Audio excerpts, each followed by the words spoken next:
Struggling to Trust: Why I Raised My Promise Percentage by Faiock Bomfim, read by Callie Bruchara. Faiock Bomfim, M.A., is the Director of Stewardship Ministries for the General Conference of Seventh-day Adventists, Silver Spring, Maryland, United States. Have you ever struggled with how much offering to give? After a personal struggle, I finally decided to raise the percentage of my promise, my regular and systematic offering. However, I am not proud of my struggle with it. As a minister, I am supposed to be an example and give out of pure love for God and His work, but the reality is not that beautiful. I still struggle with an extremely strong inclination toward materialism, consumerism, and the love of this world. For me, what is tangible is far more attractive than what is intangible, which makes it difficult to develop trust and faith in God. Abraham's story of sacrificing Isaac upon the altar shows not only how painful it may be to develop trust in God, but also how much the Lord values that trust. God says, quote, "Now I know that you fear God, since you have not withheld your son, your only son, from me." End quote. Of course, Christians should be ready to sacrifice everything, but it seems that the experience of self-denial is especially painful for those who, like me, have a propensity to worldliness. The work of trust. I became a promiser, someone who has proposed to give God a percentage of every income or increase as a regular and systematic offering, for the first time at age 11, answering what I believed to be a call from God through my local church pastor, Rocino Campos, in Brazil. When the Lord gave me my first job, I doubled that very small percentage for the offering and then increased it a little again to 5% when I married Marie and started to work as a minister. 10 years later, after a mighty act of God, He almost literally delivered me from the grave. My wife and I felt compelled to double that percentage, even though she had to leave her job because we had just been called to a different field. In my new position as the Santa Catarina Conference Stewardship Director, Brazil, I felt it my duty to annually invite all pastors of that conference to sacrifice something by increasing their promised percentages. But then, should I not also increase my percentage again and again? Peter suggests that we need to be, quote, examples to the flock, unquote, modeling what we yearn to see in those we lead. So, on different occasions, the percentage of my promise was, again, increased. Finally, in 2003, while working in another conference, my wife and I were led to commit as promise what to us was a particularly challenging percentage of our income. It would require a miracle for us to survive every month until the next paycheck. However, my whole family experienced amazing miracles as the Lord took care of us in remarkable ways. I believe that experiences like that deeply influenced our children's decision for Christ because they saw God and prayer in very real ways. On the other hand, if we did not give, or if we still had too much left with us, the chances would have been higher of fostering a lack of commitment in our children. The move to North America. At the end of 2015, the call to move to the United States brought some great economic challenges. First, Marie had to leave her job again. Then, just after we sold everything and before exchanging our money for US dollars, the Brazilian currency lost a significant part of its value. On top of that, our 2 daughters told us that they would marry in the same year, and we decided to provide some financial help for their weddings and the beginning of their married lives.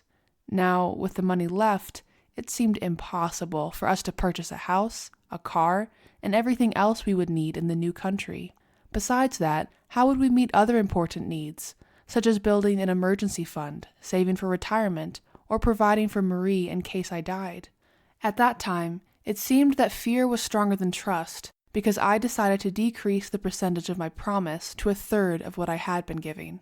I still wonder whether lack of faith sometimes does not disguise itself as prudence, leading us to miss some precious experiences of trust that we could have had otherwise. However, only 3 months later, God's care was so evident that we decided to increase that percentage again, now to 2/3 of what it had been previously. Even though I then felt much better, my impression was that I was sometimes living more by sight than by faith. Was I failing to trust more completely in the Lord? depend more on Him, and pray more? The need for prayer.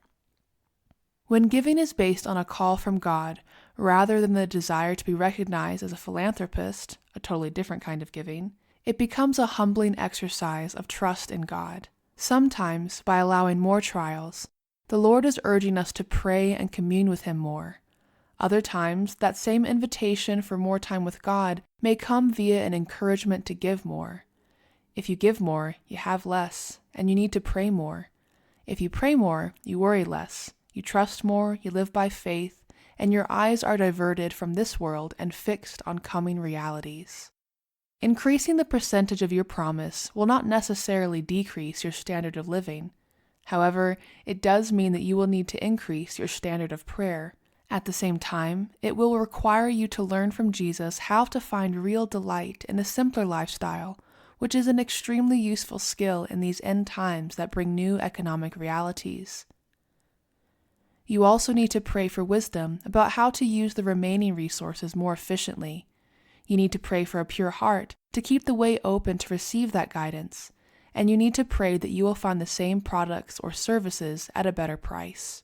With that experience in view, author Ellen White suggests that every faithful steward should be more eager, quote, to enlarge the proportion of gifts than to decrease his offering one jot or tittle, end quote. This quotation is not saying that it is a sin to decrease the proportion or percentage of what we are giving. It is saying that our aim should be to enlarge it because it will also enlarge our experience of trust.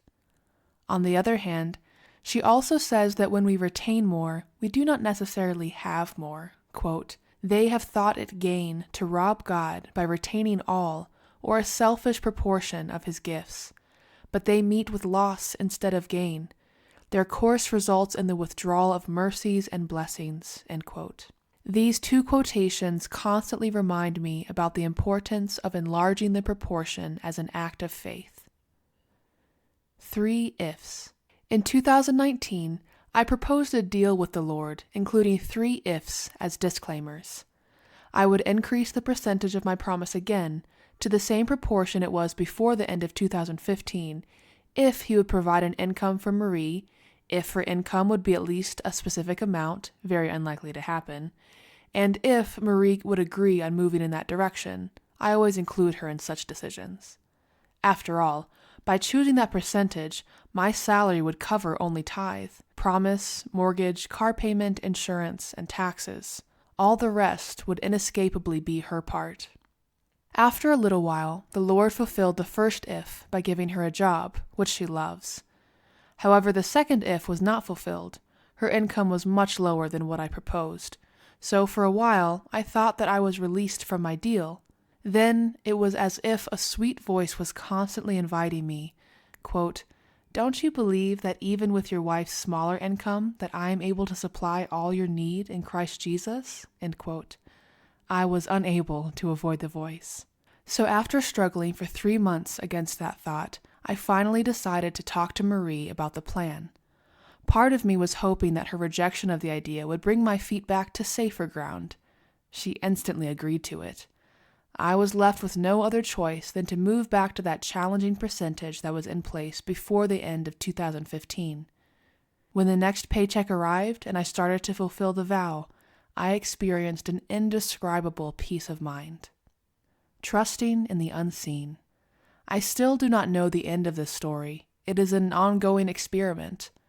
What will the Lord lead us to do with our percentages if, in the future, for instance, Marie is no longer able to retain that job? I don't know. But so far, I am not looking back. To live in that different kind of stability, one that depends not on what is seen but on unseen realities, has been a privilege for a man who, at his core, loves the things that are seen. For bibliographical and biblical references on this article, and for much more content for pastors and church leaders, please visit ministrymagazine.org.